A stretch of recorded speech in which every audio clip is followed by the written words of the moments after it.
So Maclean's magazine has an eye-opening look at the spending habits of Gen Z Canadians, and it's not pretty. Economists call them doom spenders. Faced with the high cost of living and an uncertain future, they are racking up more debt than ever, have the highest delinquency rates, and are embracing a kind of live now, pay later mentality. So Mel, what do you make of this phenomenon? Oh boy.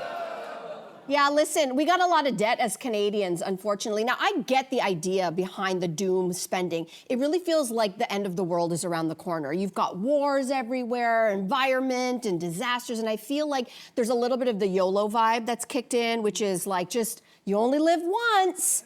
But if, as this elder Gen Xer would like to pass along, you cannot spend today like your future self doesn't exist.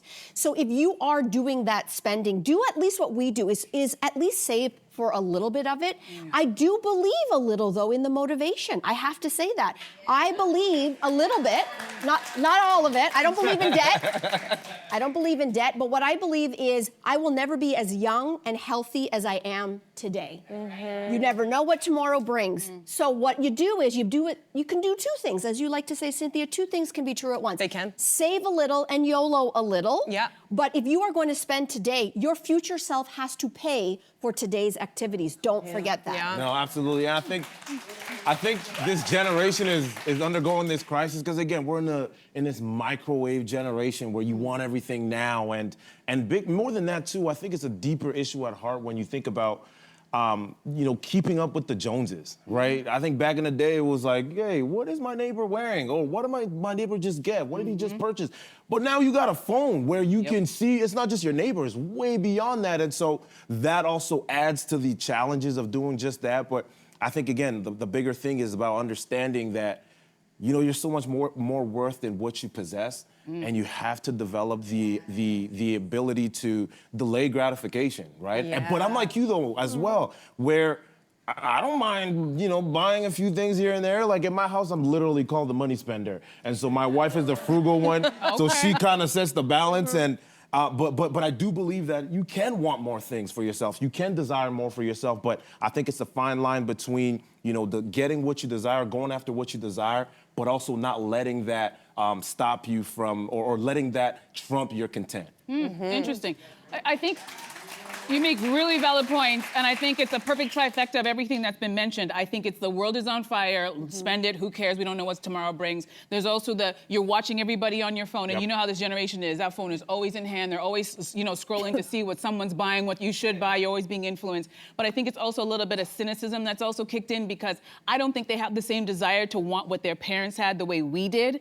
You wanted to go to university so you could get a good job, so you could buy a house, you could start your family, and I feel like this generation, that's not really their desire, and I think they're also looking at it like, listen, I remember in my parents' day, a lot of my parents' friends worked in factory jobs, they worked at a grocery store, and they could afford to buy a house and raise children and send them to university. And now I have this generation, I know people who have 2 degrees and they cannot afford to buy a house. It's not in their future.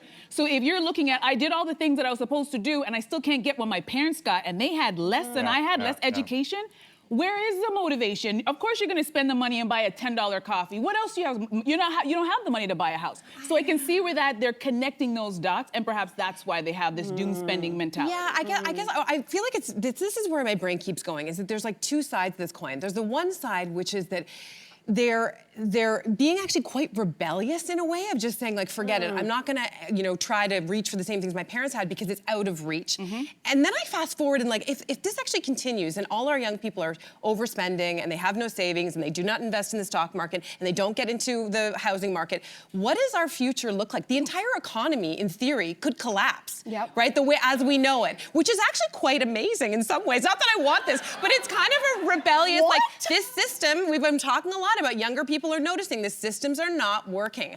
And so we want to change things up. So in that way, it could be quite empowering. On the other hand, part of me also thinks they're just falling victim to marketing ploys. It's, what is they're being marketed constantly saying, like, buy now, pay later, which we know is a recipe for debt and disaster. And yet in the immediate sense, who are they benefiting? Businesses, capitalism. So there's this kind of double-edged sword where I'd love for a young person to come here and school me on it. Tell me how this works. Tell me what this looks like going forward, and are you really They're in their parents' basement right now watching, saying, Cynthia, I'll get right to you. All right. Hey, you, come a bit closer. We've got so many more must-see interviews, spicy debates, lifestyle tips, and pop culture moments. So subscribe to our channel by tapping the logo below and don't miss out.